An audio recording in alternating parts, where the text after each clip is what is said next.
The church was packed. 80 guests gathered to celebrate our daughter Emma's christening. My husband Cole stood beside me, holding our 6-month-old baby. My sister Whitney approached the podium where the priest had just finished the blessing. Before we head to the reception, I have something important to share. Whitney's voice echoed through the church. Something everyone needs to know about baby Emma's real father. My blood went cold. Cole looked at me, confused. Whitney pulled out papers from her purse. These are DNA test results. Official results proving that Cole Thompson is not Emma's biological father, that my sister Sienna cheated with another man, and I have proof of who the real father is. She held up a photo. My breath stopped. It was Cole. Or at least it looked exactly like Cole. Same face, same eyes, same everything. This man, Jake Morrison, is Emma's real father. I hired a private investigator, found him, got his DNA tested against Emma's. 99.9% match. Cole, you've been raising another man's baby. But here's what Whitney didn't know. That photo she was holding? It was Jake Morrison. And Jake Morrison was sitting in the third pew, right next to his identical twin brother, my husband, Cole Thompson. What happened next? Whitney never saw it coming. If you've ever had someone try to expose a secret that they completely misunderstood, stay with me until the end. Your support means everything to me. Hit that subscribe button and let me know in the comments. Has anyone ever tried to reveal something about you that they got completely wrong? Let's talk about it. Now back to my story. Let me take you back to the beginning. 6 months before the christening, when I found out I was pregnant. My name is Sienna Thompson. I'm 30 years old, living in Portland, Oregon. Married to Cole Thompson for 3 years. We'd been trying for a baby for a year. When I finally got pregnant, we were overjoyed. Cole is an architect. I'm a high school teacher. We have a good life, a happy marriage, and now a beautiful daughter, Emma Rose Thompson. My younger sister Whitney is 26, always competitive, always suspicious, always looking for drama. She'd been convinced from day one that something was off about my pregnancy. "The timing seems weird," she'd said when I announced it. "You and Cole were supposedly trying for a year. Then suddenly you're pregnant right after that work conference you went to." That's how pregnancy works, Whitney. It happens when it happens. Or maybe something happened at that conference. I'd brushed it off. Whitney had always been paranoid, always seeing conspiracies. I didn't think much of it. Until the christening. 6 months later, when she decided to expose me in front of our entire family, our church community, and Cole's parents. The church service had been beautiful. Father Michael blessed Emma. We made our vows as godparents were named. Everything was perfect. Then Whitney asked to say a few words. I assumed she wanted to give a nice speech about being an aunt. Instead, she went to the podium, pulled out papers, and destroyed what should have been a sacred moment. "I know this is unconventional," she began. "But I couldn't let this continue. My sister Sienna is living a lie, and Cole deserves to know the truth." Cole's grip on Emma tightened. "Whitney, what are you doing?" 6 months ago, Sienna went to a conference, a teacher's conference in Seattle. She told you she was there for professional development, but I hired a private investigator. I needed to know the truth, and what I found will shock everyone here. She held up the papers. DNA test results. Emma's DNA compared to Cole's DNA. 0% probability of paternity. Cole, you are not Emma's biological father. The church erupted. Gasps. Whispers. Cole's mother actually stood up. "What is she talking about?" "I'm talking about infidelity, about lies, about Sienna cheating on her husband and passing off another man's baby as his." I felt frozen. This wasn't happening. This couldn't be happening. "Whitney, you're insane. Cole is Emma's father. Then explain this." She held up a photo, a printout from what looked like LinkedIn, a professional headshot. "This is Jake Morrison, software engineer from Seattle. He attended that same conference, in the same hotel, and when I sent his DNA for testing, hair sample my investigator obtained, it came back as a 99.9% match to Emma. This is your daughter's real father." The photo showed a man who looked exactly like Cole. Same sandy brown hair, same blue eyes, same facial structure, same everything. Cole stared at the photo, then at me. "Sienna?" "Cole, I can explain." Then a voice from the third pew, male, calm, with a hint of amusement. "Actually, I can explain." Everyone turned. A man stood up. He looked exactly like the photo Whitney was holding, exactly like Cole, because he was wearing the same face. "My name is Jake Morrison. I'm the man in that photo, and yes, I attended the Seattle Teachers Conference 6 months ago, but I think there's been a misunderstanding." Whitney's face went pale. "You're here?" "I'm here because Cole invited me. He's my brother, my identical twin brother." The church went completely silent. You could hear breathing, nothing else. Jake walked to the front of the church, stood next to Cole. They looked identical, perfect mirrors of each other. Same height, same build, same face, same everything. "We're identical twins," Cole said quietly. "Jake lives in Seattle. I live here in Portland. We don't see each other often. But yes, we're brothers. Genetically identical brothers." Whitney was shaking. No, that can't be right. The DNA test." "Identical twins have identical DNA," Jake interrupted. "If you tested my DNA against Emma's, of course it would show a match, because I have the exact same DNA as my brother, her actual father, Cole." But the investigator said, "Your investigator is an idiot," Jake said bluntly. "If he tested my DNA against Emma's and didn't know I was an identical twin to her father, of course the results would look like I'm the father. Identical twins share 100% of their DNA. A paternity test can't distinguish between us." Father Michael, the priest, spoke up. "Is this true? You're identical twins?" "Yes," Cole and Jake said in unison. Then they smiled. It was almost eerie how identical they were. "And Sienna knew about your brother?" "Of course," I said, finding my voice. "Jake lives in Seattle. I was at a conference in Seattle 6 months ago. I met him for coffee. He wanted to hear about how Cole and I were doing, about our marriage, about the baby we were trying for. It was completely innocent." "I can confirm that," Jake added. "We met at a Starbucks near the conference center, talked for maybe an hour, about Cole, about their marriage, about family. Nothing inappropriate. Nothing remotely romantic." Whitney looked at the photo in her hand, at the DNA results, at Cole and Jake standing side by side. But the investigator said, "Your investigator saw a photo of a man who looked like Cole, found out he was at the same conference as Sienna, obtained DNA, illegally, I might add, and tested it against Emma, got a positive match, and jumped to conclusions, without doing basic research, like checking if the man had any siblings, particularly identical twins." Cole's father stood up. "For those who don't know, my sons are identical twins. Jake moved to Seattle 5 years ago for work. They don't see each other often, but they're very close. And yes, they look exactly alike, because they share 100% of their DNA. Which means," Jake continued, "any DNA test comparing me to Cole's daughter would show me as a potential father, because genetically we're the same person, but biologically, emotionally, and legally, Cole is Emma's father, not me. I've never even met Emma until today." He looked at Emma, still in Cole's arms, smiled.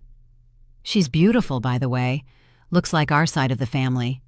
Whitney stood there, papers in hand, photo in the other, completely frozen, the realization of what she'd just done spreading across her face.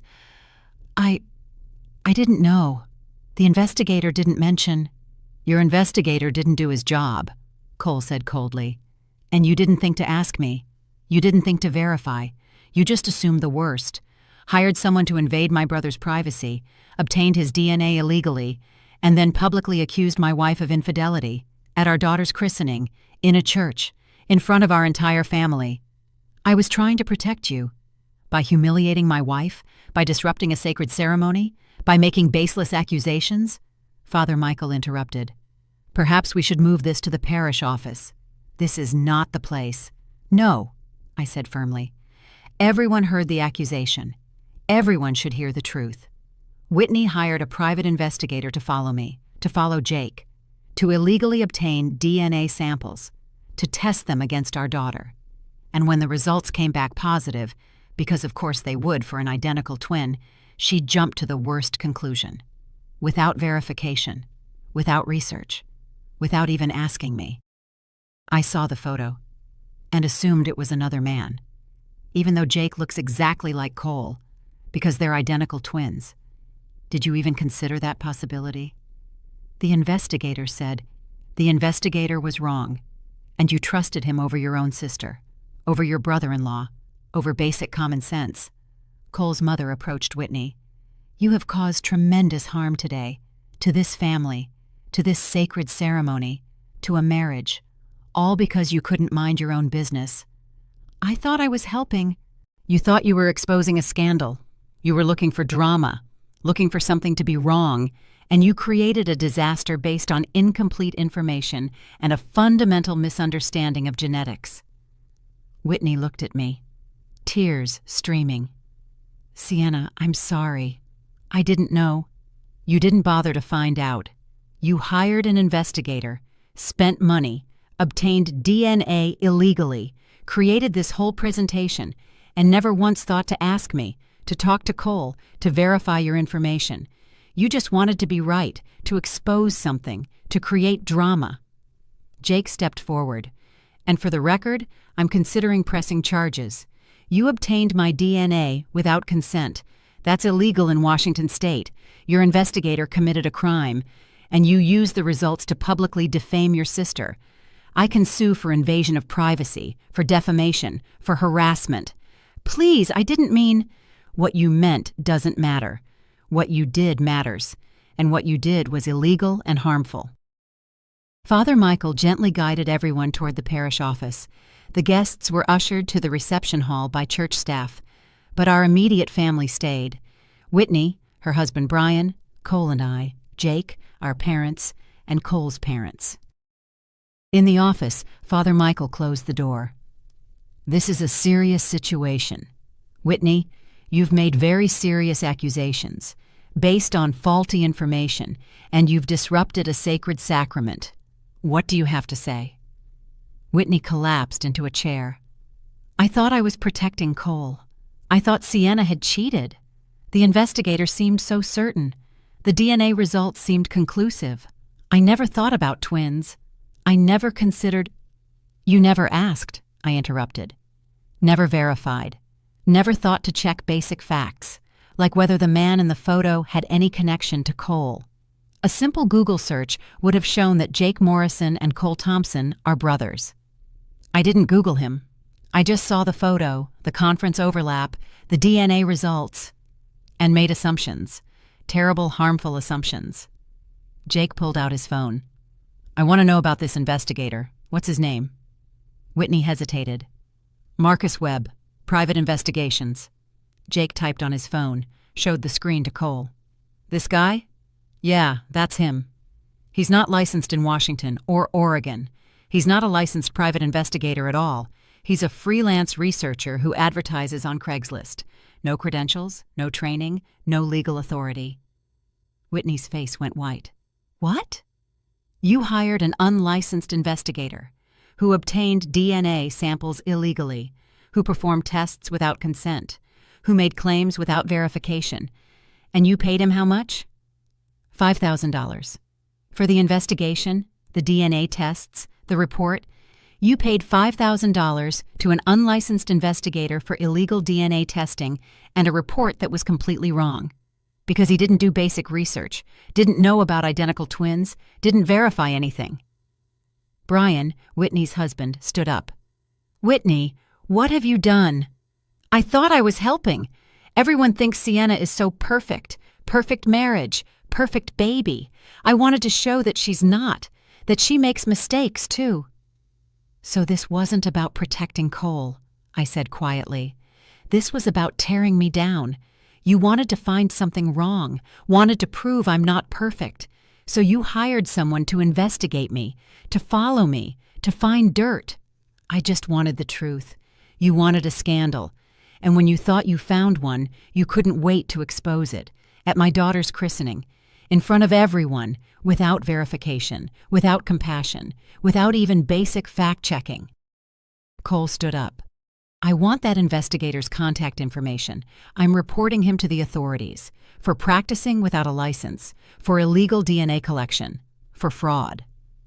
And I'm pressing charges, Jake added, for invasion of privacy, for illegal use of my biological materials, for defamation.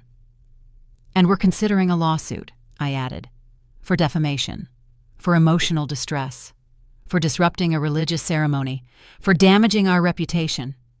Whitney looked panicked. Please, I'm sorry. I made a mistake. I'll apologize publicly. I'll make it right. You can't make this right, Cole said. You accused my wife of infidelity in a church, in front of our baby, in front of God. That's not something you can just apologize away. Father Michael spoke gently. Perhaps everyone needs time to cool down, to think, to pray. This is a serious situation, but it can be resolved with grace, forgiveness, and consequences. Consequences? Whitney asked. Yes. What you did was wrong, legally, morally, and spiritually. There must be consequences. But there can also be redemption, if you're willing to do the work. We left the church. The reception was canceled. Guests had already left, most in shock, some in anger, all confused. Over the next week, several things happened. Cole reported Marcus Webb to the Oregon and Washington authorities. Turns out he'd been operating illegally for years. He was shut down, faced charges for illegal DNA collection, lost his business. Jake filed a formal complaint for invasion of privacy. The DNA lab that processed the tests, a legitimate lab, was horrified. They confirmed they'd been told Jake had consented to the testing. When they learned he hadn't, they cooperated fully with Jake's lawyer. Whitney and Brian came to our house 3 days later. Both looked exhausted. We want to apologize, Brian said. Whitney told me what she was planning. I should have stopped her. Should have asked more questions. Should have insisted on verification. I'm sorry. Whitney was crying. I'm sorry. I'm so sorry. I was jealous of your perfect life, your perfect marriage, your perfect baby. I wanted to find something wrong, wanted to prove you weren't perfect, and I destroyed a sacred moment because of it. Why were you jealous? I asked. You and Brian have a good life, a good marriage. We've been trying to get pregnant for 2 years, failed IVF, failed treatments, and then you got pregnant so easily, had a beautiful baby, and I was bitter, so bitter, I wanted to knock you down, make you not so perfect. So you tried to destroy my marriage? Yes, and I'm sorry. I'll do whatever it takes to make this right. Public apology, therapy, whatever you need.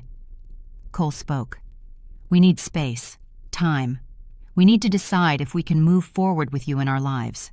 What you did wasn't a mistake. It was malicious, calculated, based on jealousy and a desire to hurt. I know. I understand. We'll give you whatever space you need. They left. Cole and I sat in silence. Do you want to press charges? He asked. Sue her?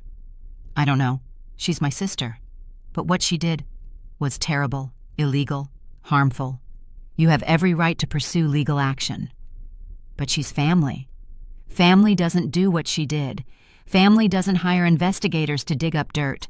Family doesn't publicly accuse you of infidelity at your baby's christening. Jake called later that night. I filed the complaint. The investigator is being charged.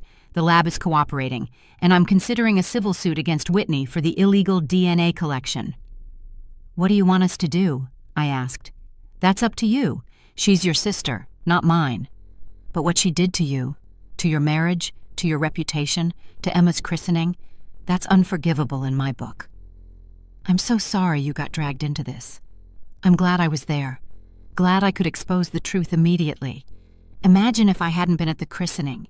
If you'd had to spend days or weeks trying to explain about identical twins, she would have done massive damage. Why were you there? Cole said you couldn't make it. I changed my mind last minute, wanted to meet my niece, wanted to support you guys, and I'm glad I did. 6 months have passed. Emma is 1 year old now. Happy, healthy. completely unaware of the drama that unfolded at her christening. Whitney and Brian attended court-ordered therapy. For jealousy, for impulsivity, for boundary violations. Whitney sent monthly letters, apologizing, explaining her progress, asking for forgiveness. We didn't respond for the first 3 months, needed space, needed to heal, needed to decide what role, if any, Whitney would have in our lives. Then Emma's first birthday came.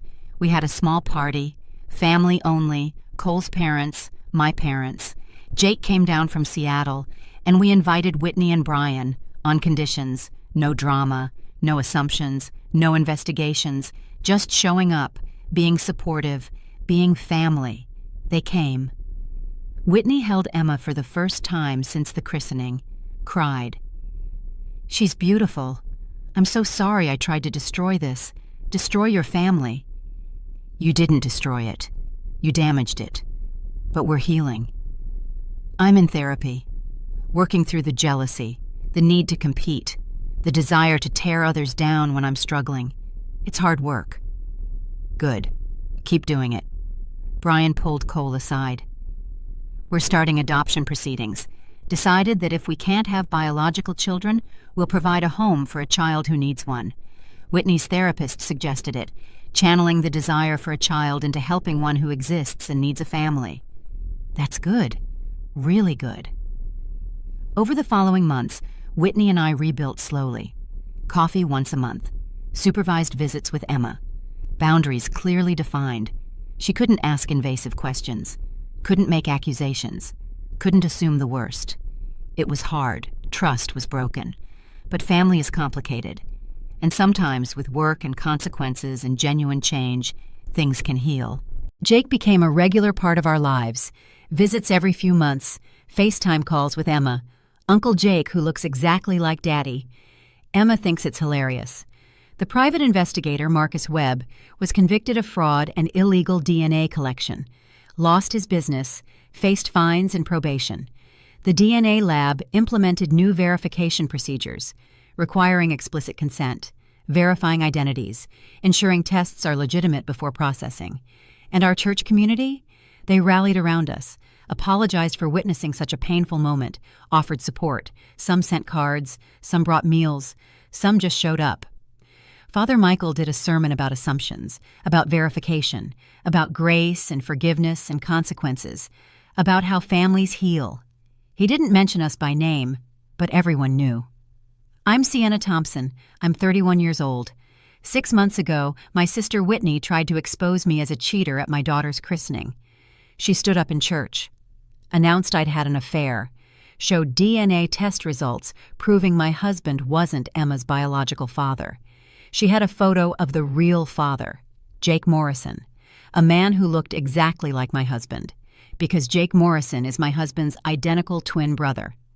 Whitney hired an unlicensed investigator who illegally obtained Jake's DNA, who tested it against Emma's DNA, who got a 99.9% match, because identical twins share 100% of their DNA. The investigator didn't know. Whitney didn't ask, and she nearly destroyed my family based on a fundamental misunderstanding of genetics. But Jake was there, at the christening, sitting in the third pew. When Whitney revealed her evidence, he stood up, explained he was Cole's identical twin, that the DNA match was meaningless, that Whitney's entire investigation was based on faulty assumptions. The investigator was shut down, charged with fraud. Whitney faced consequences: therapy, estrangement, slowly earning back trust through genuine change. And my family? We're healing. Emma's 1 year old now, happy, surrounded by love. From her father Cole, from Uncle Jake, from grandparents. And yes, from Aunt Whitney, carefully, with boundaries, with earned trust. Sometimes jealousy makes people do terrible things. Sometimes assumptions destroy relationships. Sometimes evidence is completely wrong because people don't understand basic science. Identical twins have identical DNA. A paternity test can't distinguish between them. Any investigator worth their license would know that. But Whitney hired someone unlicensed, someone incompetent, someone who saw a match and jumped to conclusions. and it nearly cost me everything: my marriage, my reputation, my relationship with my sister, a sacred moment at my daughter's christening. But truth has a way of revealing itself, especially when the person being accused of fathering your baby is sitting right there in the church, looking exactly like your husband, because he's your husband's identical twin. Whitney learned that investigations require verification, that assumptions require fact-checking, that jealousy requires therapy, not private investigators. And I learned that family is complicated, that forgiveness is possible, but that trust, once broken, takes years to rebuild, with consequences, with boundaries, with genuine change. Emma will grow up knowing she has two men who look exactly alike, Daddy and Uncle Jake. Both love her, both are family, both share the same DNA. But only one is her father, and everyone knows exactly who that is now. Thank you so much for watching. If this story touched your heart, please subscribe and hit the notification bell so you never miss an update. Your support truly means the world to me, and don't forget to share your thoughts in the comments. I love reading every single one of them. Each comment inspires me to keep creating stories for you. See you next time.